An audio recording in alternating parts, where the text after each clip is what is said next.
All right, Matt, UFC 248 coming at us live this Saturday from Las Vegas, Nevada. Matt, 2 title fights on the card, but you know what this show is about? It's significant strikes, and they're significant, but they're not because these are under the radar headlines, prospects that you might not be in tune with, and the low-key fight of the night. We have a special guest today joining us, Mr. Kumite TV himself, John Hyon Ko at JHKMMA. And Matt, without further ado, as we always say on Fight Night Picks, let's get into it.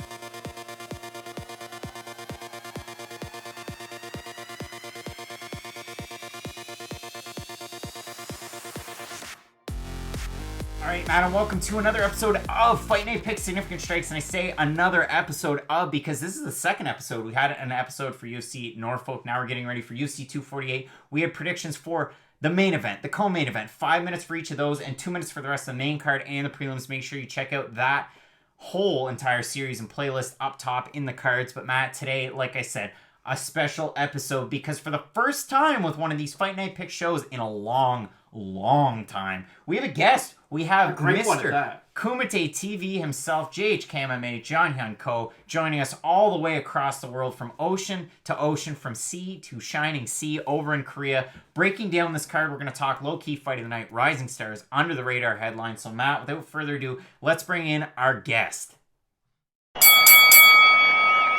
All right, and with that, we are back to the new show with Fight Night Picks Significant Strikes. We have a very special guest, the first special guest that we've had with the show. As always, you can find myself on Twitter and Instagram at Craig Allen FNP. You've got Matt at Matt Allen FNP, and you've got at JHK MMA joining us from Kumite TV.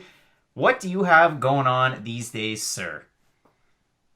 Same old thing, man. Just trying to be with you guys, just trying to level up just like you guys. So, I'm just doing my work and slowly creeping behind everybody else. How about you guys? I mean, you've got, tons of great interviews for this card that's coming out. Max Griffin, Emily Whitmire, Austin Hubbard, Beneil Dariush, and Jamal Emmers. I mean, there's so much to learn about these fighters, and it's always great, especially with us now. What we're trying to do with our breakdowns is just go a little bit more in-depth. Yeah, the picks always great to have, and you can find them in this playlist right here on YouTube, but it's always great to get the backstory, and you're bringing out tons of great content and great interviews. What are some of the ones that have come out that might not pertain to UFC 248, but some of the ones that you have coming down the pipe? Are you talking about like that pertain to UFC 248? Well, not necessarily. A good interview with Frank Hickman. He's actually the coach/training partner for Israel Adesanya, and he's been at City Kickboxing for the last couple camps with Volkanovski, and he knows a lot of those guys, and he's been training with them for a long time. And if you watch the countdown, he actually was kind of featured on the countdown, the UFC countdown, and yeah, go check that out. It's pretty long, and he kind of goes into detail about the wrestling aspect of Yoel Romero, and I did an interview with Andy Wang. If you remember Andy Wang, UFC veteran from the Tough, the guy that cried because he missed weight and all that stuff. But he actually was in China in the beginning stages of Zhang Weilei's career, so he trained with her, coached her, and he kind of gives you some insight about her and her mentality and stuff like that. I think it's very interesting chats with those two guys. Yeah, and you've got all sorts of great interviews, whether it's prospects, some of the big names, and like I said, coming down the pipe, there's all sorts of great stuff coming out. So make sure you check out Kumite TV. You can find a link to those videos in the description, along with all 5 of the UFC 248 interviews. So the plan for the show, it's been a little bit different. You can see we've got a whole new look for this week. We're going to be talking about 3 important subjects here. We've got low-key fight of the night, which is one of those ones that isn't maybe getting the shine that you're seeing with the main event or the co-main event. We've also got rising stars. There aren't as many prospects or just strictly raw talent prospects that we had on maybe the last few cards, Rio Rancho, Norfolk, but you look at this card and there are some that really jump out at us. So you should really check out some of these guys and gals over on Tapology, over on SureDog. And then we have under the radar headlines. And again, it's more of the same. The main event, the co-main event, and some of the fights in between are really grabbing the headlines. You have to worry about, is everybody going to show up? Is everybody going to make weight? Are we going to see them all enter the cage on fight night? And we've got a couple of different looks at those. So without further ado, we're going to get into low-key fight of the night. I'm going to let our special guest take this one away. What is your low-key fight of the night?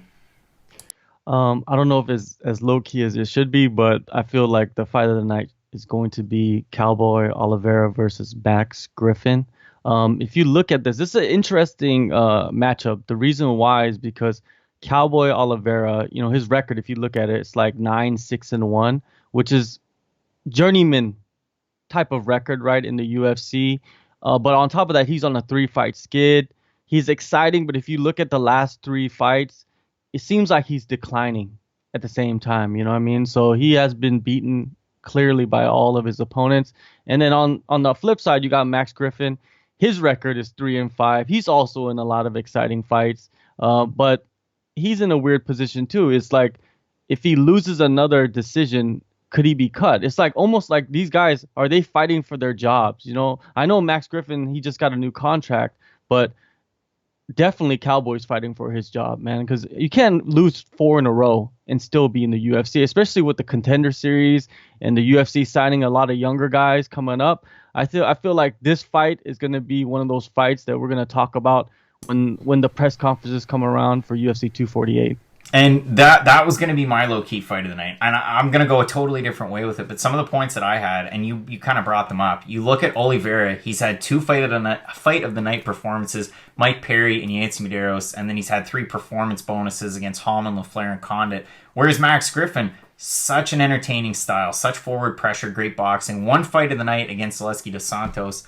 Matt, who are you going with for your low-key fight of the night? So mine is either going to go one of 2 ways. It's either going to be fight of the night or it's going to be over in about a minute, and I don't really know how it's going to end. It's between Neil Magny and Li Jingliang. We've seen Neil Magny. At one point, I thought he was kind of a dark horse in that division. Just this cardio, his range, his wrestling. He was really well-rounded mixed martial artist, and coming into this fight, his back's really against the wall. He's been out for a long time.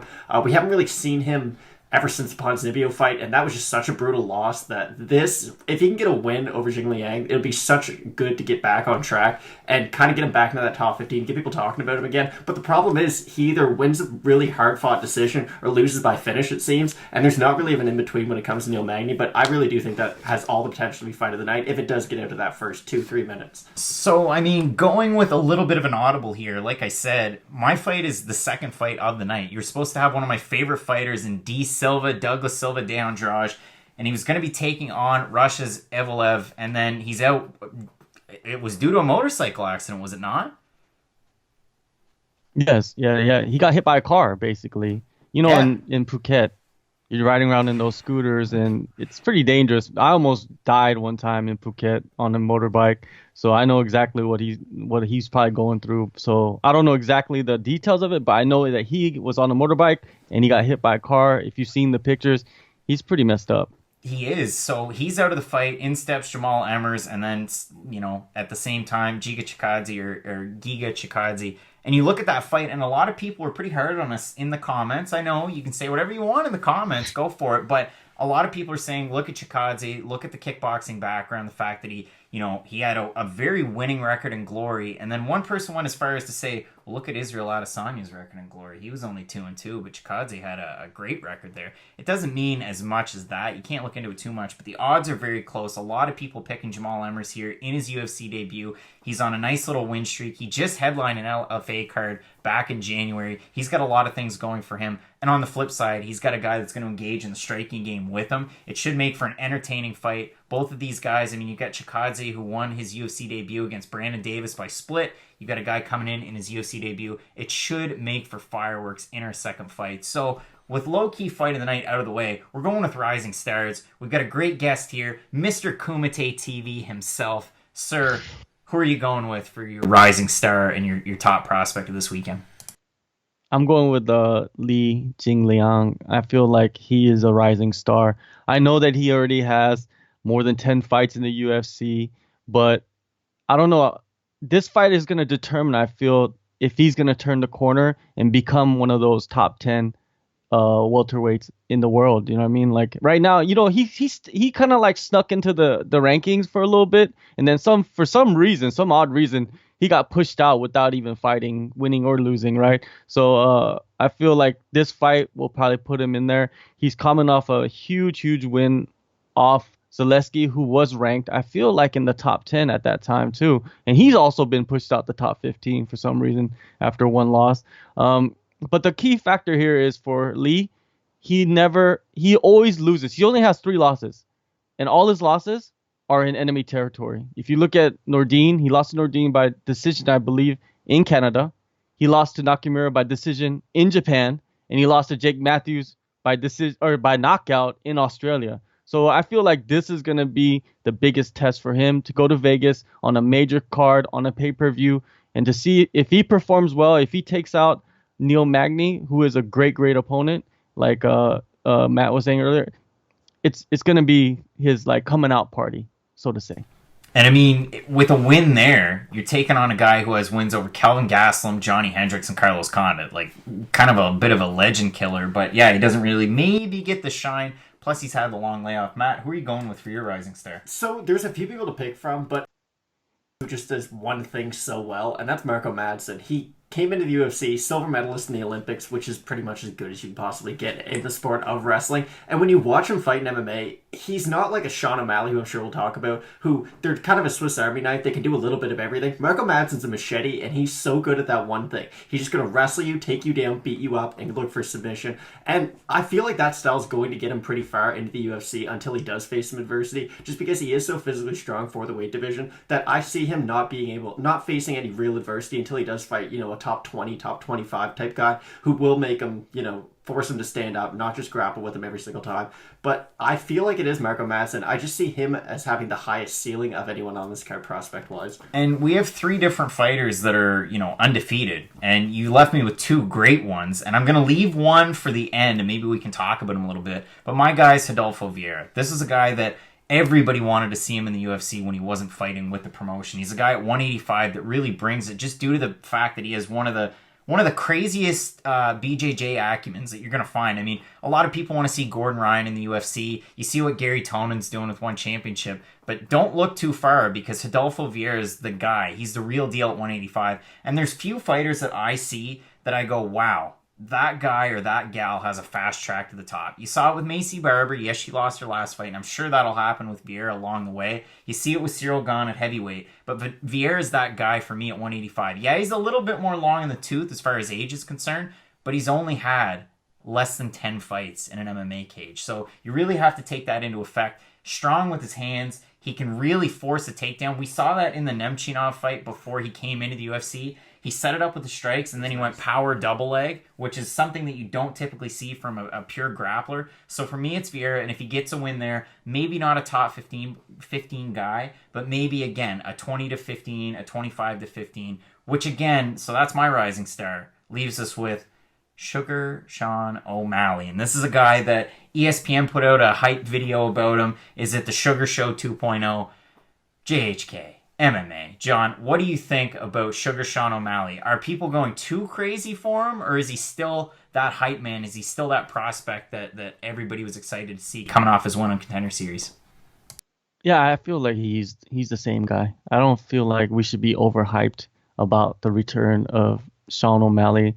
I feel like what we were thinking before, we should just be thinking now. There's nothing that has changed since then, except for 2 years have passed, right? Of course, he could have been grinding and working on his skill set and stuff like that, but we don't know nothing until he actually goes out there and proves it to us in the cage, right? He's been smoking weed, playing video games. Who knows if he's been training that much? You know what I mean? He could have been doing that the whole time, because I know he makes pretty good income by playing video games, right? Maybe focus more on that. Who knows? I mean, you go on the Taki app, and for $69, you get a personalized Sean O'Malley video. So, I mean, what's better than spending $69 on that? Matt, what do you think about Sugar Sean O'Malley? I mean, he's been away for so long. We talked about it in the prediction videos that you saw the suspension, but it was cleared up, and it's been so long since we've seen him. He had the injury against Sukumtoth, but again, he's been able to train all this time, and his best buddy just opened up a BJJ gym, so he's been training heavily and getting ready for this fight. He's had so much time. What do you expect out of him here? I mean, it's really hard to tell until we do see him. It's one of those things, inactivity can either really help a fighter or really hurt a fighter. It just kind of depends on how they did spend that time. Like, when you look at George St. Pierre, he took all this time off, but he was training constantly. It's like a full-time job for him, and he treated it as such. And with Sean O'Malley, like you said, he was smoking weed, he's playing video games. You don't really know where his mindset's at until he does get back into the cage. And with such a big layoff, it can go one of two ways. For instance, when Lyoto Machida had his USADA suspension, he said it was the best thing for him because he'd probably be retired at that point if he wasn't out for those 2 years, just because it kind of gave his body time to heal, sort of rest a little bit and get back into it. And with Sean O'Malley, he could either take that approach or he could come back in, look flat-footed, not have trained all that hard. So it's really hard to tell. I do think he is the highest ceiling of any prospect on this card, though. I really do, especially if he does keep on, well-rounding his stats and whatnot. But yeah, Sean O'Malley, I do think is the real deal. It's just kind of a matter of, how is he going to look coming back Saturday? And he's so unique compared to Lyoto Machida and George St. Pierre. You bring them up because you're not seeing those two guys in their 40s hitting the vape pen, poning noobs on Twitch. You don't see that. You don't. But here you've got a young guy. I mean, he's only 24, 25, 24. And competing at such a high level in the UFC. So it's certainly a great shot. Undefeated as a pro, had a good amateur record, couple losses there, but what do they matter now? And he's slowly becoming one of those cornerstones that you want to build your franchise around. Again, I hate to bring it up, but Macy Barber was in that or on that train at 125. Well, Israel Adesanya, who's main eventing this. Israel Adesanya, exactly. So you can really build around these young stars, future stars, and you're kind of getting out of, having to worry about the John Jones or, the guys of years past where Dan Henderson was fighting Michael Bisping for a title just for legacy purposes. So in terms of prospects, maybe not a ton of them on this card, but a lot of value in them. And I love the pick with China Top Team's, representation here on this card. And I certainly agree that the 4 or 5 that we've gone through are great. Now, Mr. JHK, Mr. Kumite TV, you've got it in the background. You got a great Seattle Mariners hat as well. And hopefully they get off to a good start this year. Under the radar headlines is our third topic here. And I'm going to let you go first once again. What's your under the radar headlines? Because you've got the fact that Zhang Weili is coming over to the States, finishing off her training camp. Biggest fight of her life because she's making her first title defense at 115 against the strawweight GOAT in Ioana and Jacek. But what's your under the radar headline for this week? Definitely so much going on this card. Sean O'Malley, USADA, Austin Hubbard, the Wade, everything is crazy stuff going on right before the fights even happen. But the one that I look at is under the radar is another guy that's getting a lot of hype, DC's boy, Deron Winn, right? He's a guy that a lot of people are saying that he's the next DC. He's just a smaller, more compact car version of DC. And to be honest with you, he hasn't really proven too much. You know what I mean? Like, he's supposed to be a wrestler, but in his first fight he came out and brawled. Right? His second fight he lost and basically brawled in that fight too, right? And I'm thinking like him coming off his first career loss, him having these weight issues, him having all this hype around him. Come on, he was on the Ariel Helwani show coming off a loss. Who does that? Who? I want to say something about that because I watched that interview today and he talked about weight cutting like so nonchalant, like, oh, I don't like cutting weight, but back in my wrestling days, like, to your point, yeah, it was such a weird interview and it came off as almost cocky, and you have to be in this game and in the sport, but it was an odd take. Yeah, so he's taking on a dangerous guy too. It's going to be a big test with Gerald Meerschaert. Both guys are in their early 30s. I feel like both these guys, this is an important fight. It's almost like they need to win because both of them are coming off split decision losses, and it could determine the trajectory of their careers, I feel, this fight. How they come out, how they game plan, how they actually execute in this fight. Will Deron Winn wrestle? It's almost like Yoel Romero. Will Yoel Romero wrestle? You know what I mean? So I feel like this is like kind of something that we need to keep an eye on because he's getting so much hype. And it will determine, I feel, if the hype is justified by how he fights against Gerald Meerschaert.